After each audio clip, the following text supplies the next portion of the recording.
Аланскими воротами Магаз словно простирает свои объятия для всех въезжающих в него. Архитектурное сооружение невероятной красоты в ингушской башенной стилистике – это самая первая достопримечательность столицы Ингушетии, которая встречает на пороге всех гостей и местных жителей. Триумфальная арка была торжественно открыта в 2015 году. Въездные ворота говорят не только о кавказском гостеприимстве, но и скрывают в себе одну важную мысль, которую жители хотят донести до каждого, кто переступает порог их города. Также мы эти ворота можем заметить, 3 такие статуи там располагаются. 2 мужчин с оружием. Вы знаете, есть такая аналогия с Александром Невским по поводу меча, да, который стоит мужчина. Если с войной придешь, от меча и погибнешь, соответственно. А вот тут еще дополнение идет, а сама девушка символизирует как бы мир.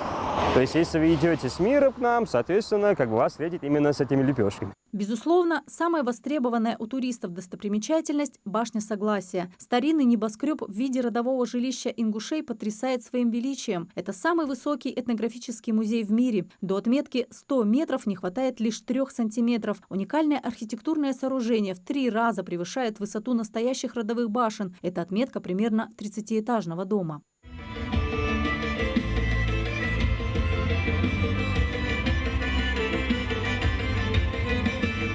Внутри так называемого Магаз Тауэра расположились еще 3 ингушские башни – полубоевая, боевая и жилая. Здесь все рассказывает о том, как в старину жили ингуши. Казалось бы, башни строили в эпоху Средневековья, когда люди не обладали такими знаниями, как сегодня. Но грамотность многих решений ингушских зодчих просто поражает. Здесь все продумано до мелочей. От подготовки места под строительство башни в горах до обогрева каменного сооружения. Сразу несколько важных функций несли и специальные каменные своды. Эти каменные своды также находились оригинальная башня между 2-м и 3-м этажом внутри, получается.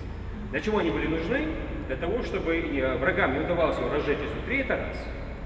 Второй момент, чтобы закрепить стены. Третий момент, если есть угроза того, что враги все-таки могут вам туда забраться, они изнутри выставляли лестницу 3-й этаж, получается, забирали туда наверх, затаскивали лестницу за собой и каменной плитой перекрывали весь этот проход. Задумка мецената Алихана Харсиева по возведению башни была воплощена в жизнь за 1 год. Специально приглашали заморских инженеров, которые выяснили, что камень для строительства старинного небоскреба не подойдет. Построили из монолита, предварительно вбив в землю на глубину 6,5 метров более 80 свай. Сейсмоустойчивость башни – 10 баллов. В каждом помещении представлены исторические предметы. Есть спальня с люлькой, прялками и чесалками для шерсти, кузница, место для скота и многое другое, что наполняло быт ингушей тех лет. Свое имя самый высокий этнографический музей получил тоже не случайно. Башня Согласия – это такой символ, понимаете? То есть у нас в Ингушетии есть тейпы, есть рода.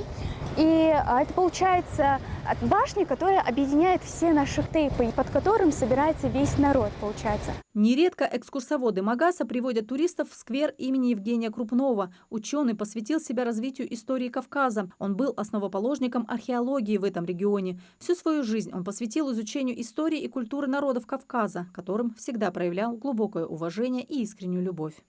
Согласно информации из открытых источников, именно в Магасе находятся единственные в России аллеи, посвященные родителям. Аллея матери и аллея отца. Это 360 метров эстетичной красоты. Скамейки, фонтаны, небольшие копии ингушских башен и фигура главы семьи с детьми.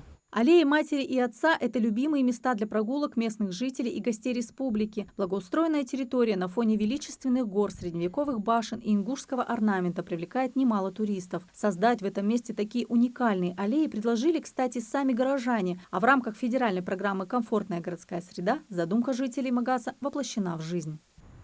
Еще одна достопримечательность Магаса – памятник защитникам Родины, павшим в годы Великой Отечественной войны. Здесь вечный огонь фамилии ветеранов и надпись золотыми буквами на 7-метровой стеле: «Памяти павших будьте достойны».